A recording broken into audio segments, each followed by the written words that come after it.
जीवन में जब भी हमारे समक्ष संकट आता है तो हमारे पास दो मार्ग होते हैं। पहला मार्ग भयभीत हो जाना, दूसरा मार्ग साहस के साथ उसका सामना करना। दोनों का मंतव्य एक ही है, लक्ष्य एक ही है, आत्म सुरक्षा, जीवन रक्षा।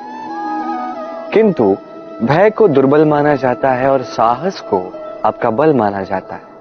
कारण यह है कि भय एक केवल एक प्रतिक्रिया है, वही साहस ये एक निश्चय, एक प्रतिबद्धता है। और साहस के साथ यदि संकट का सामना आप करोगे तो हो सकता है उस संकट का सदा सदा के लिए आप दमन कर दो। क्योंकि संकट जब आता है सर्वप्रथम हमारा द्वंद्व होता है यहां मन। उस संकट का सामना हम यहां करते हैं।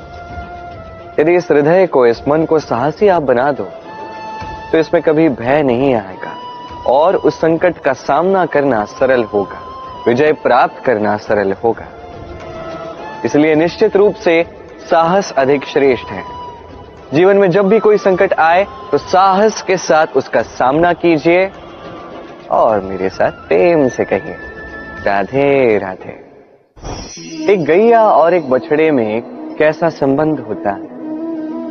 एक गैया अपने बछड़े को पुकार लगाती है और बछड़ा सहस्त्र गैयाओं में से अपनी माता का स्वर पहचान लेता है और अपनी माता से आके लिपट जाता है। अब कुछ ऐसा ही संबंध है आपके कर्मों का और आपके कर्म फल का भी।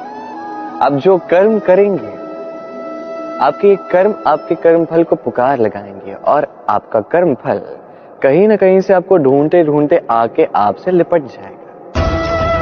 तो उचित तो यही होगा कि आप सत्कर्म करें, क्योंकि एक बार भले ही ईश्वर आपको आपकी भूल के लिए क्षमा कर दे, आपके कर्म नहीं करेंगे। तो यदि आप दुष्कर्म करने वाले हैं तो आप समझ जाइए। अब यदि आप शुभ कर्म करने वाले हैं तो आप समझ जाइए, जो आपका कर्म होगा आपका फल आपके पास अवश्य आएगा। आज नहीं तो कल, कल नहीं तो कुछ और समय में, किंतु आएगा अवश्य। आइए मेरे साथ प्रेम से कहिए राधे राधे। हम सभी कभी ना कभी जीवन में ईश्वर से कुछ ना कुछ मांगते हैं और ईश्वर जब हमारी मनोकामना पूर्ण करते हैं हम बड़े प्रसन्न हो जाते हैं।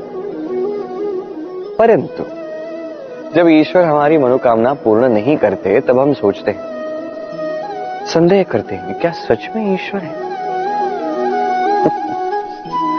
आपको एक बात बता दूं, यदि आपने ईश्वर के समक्ष अपनी इच्छा रखी, अपनी मनोकामना रखी और ईश्वर ने वो पूर्ण कर दी, इसका अर्थ यह है कि ईश्वर जानते हैं कि आपको इसकी आवश्यकता है।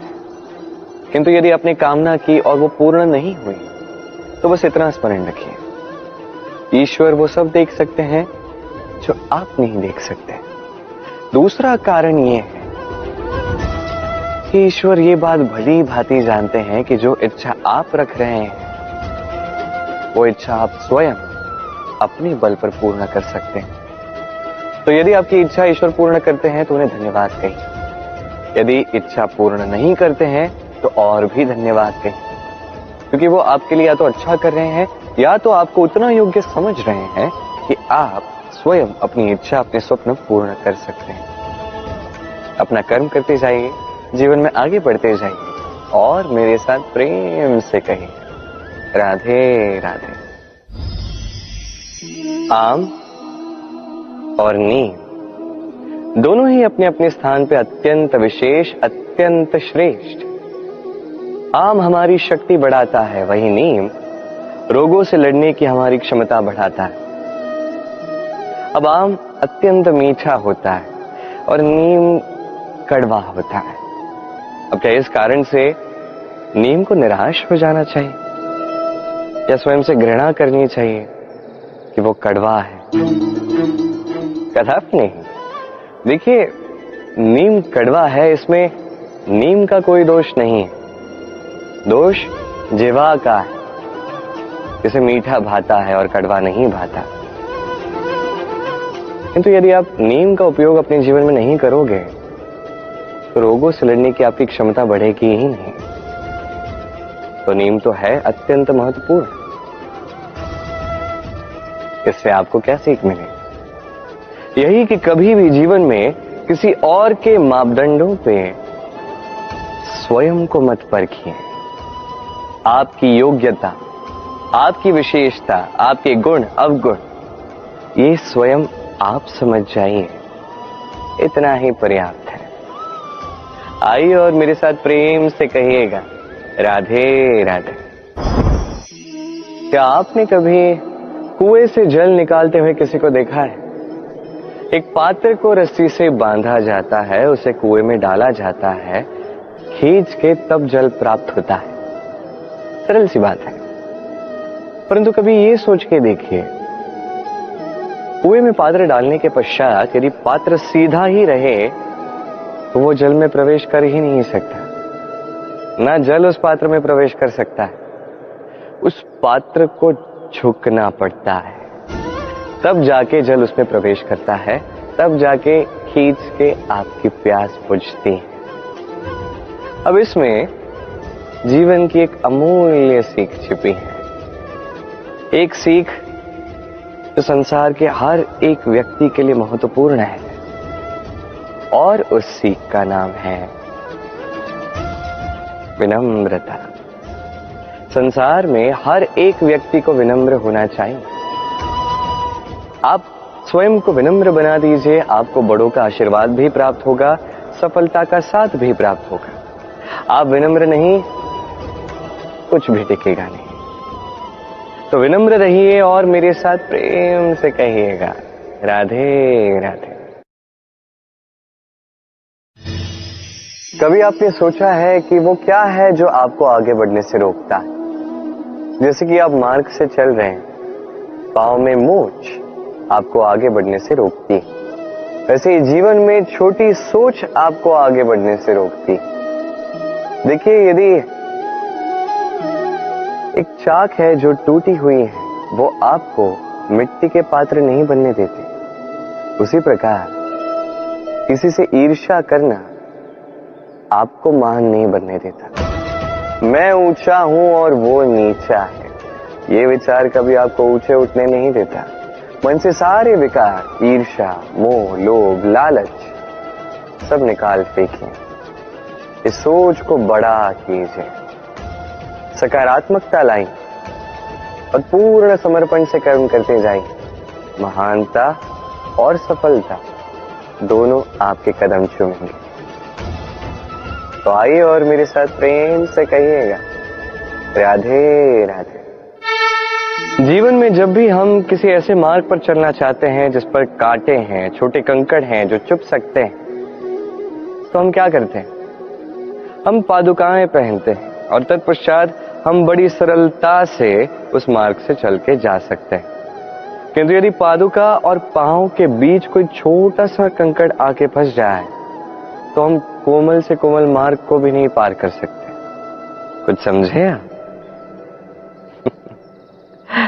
इसका सार यही है कि हम बाहरी युद्ध जीत सकते हैं, वहां पे सफल हो सकते हैं, किंतु उससे भी कहीं अधिक महत्वपूर्ण और कहीं अधिक कठिन आंतरिक युद्ध होते हैं, आंतरिक कठिनाइयां होती हैं। लोभ, मोह, क्रोध, लालच, भय, यदि ये आपके भीतर है तो आप संसार के किसी भी स्तर तक पहुंच जाइए, कितना भी बड़ा युद्ध जीत जाइए, आपको संतुष्टि नहीं मिलेगी। तो सर्वप्रथम स्वयं को सुधारें, तत्पश्चात इस संसार को जीतें और उससे पहले मेरे साथ प्रेम से कहें, राधे राधे।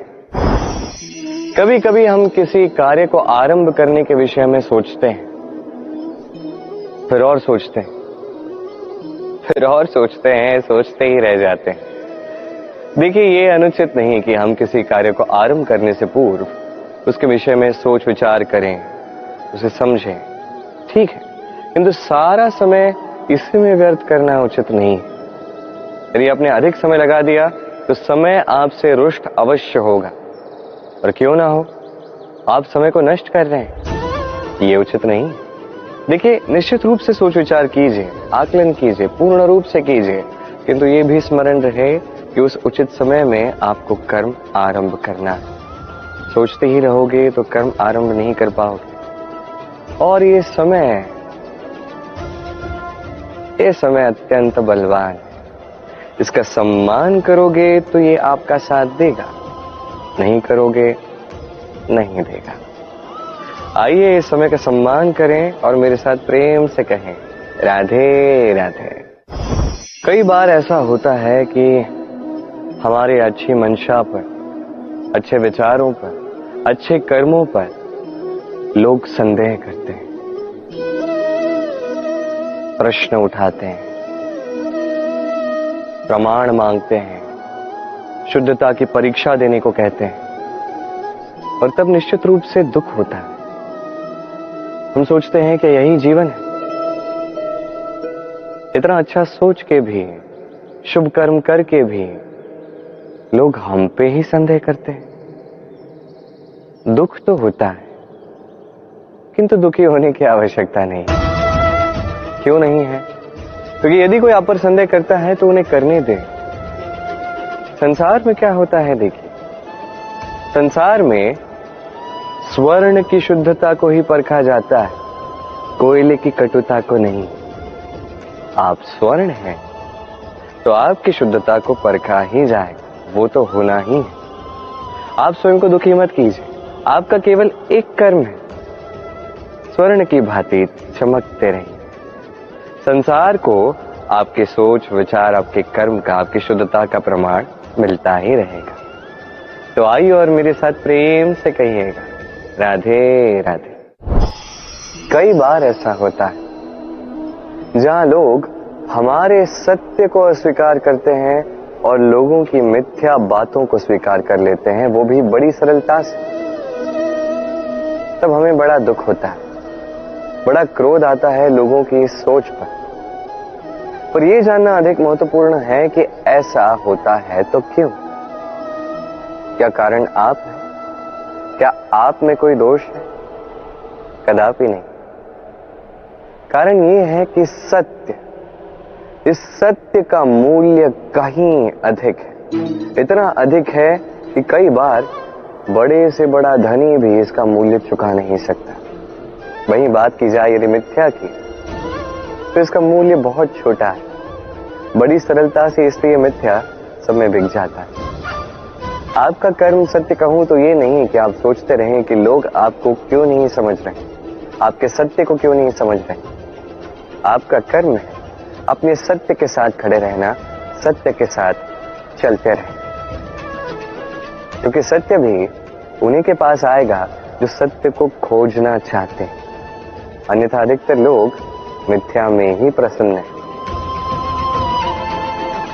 आप कर्म करते जाइए, अपने सत्य के साथ आगे बढ़ते जाइए। सत्य अधिक समय तक छिपा नहीं रहता, संसार के समक्ष एक न एक दिन अवश्य आएगा, और तब भी ये लोगों पर है कि वो स्वीकार करना चाहते हैं या नहीं। आप कर्म करते जाइए और मेरे साथ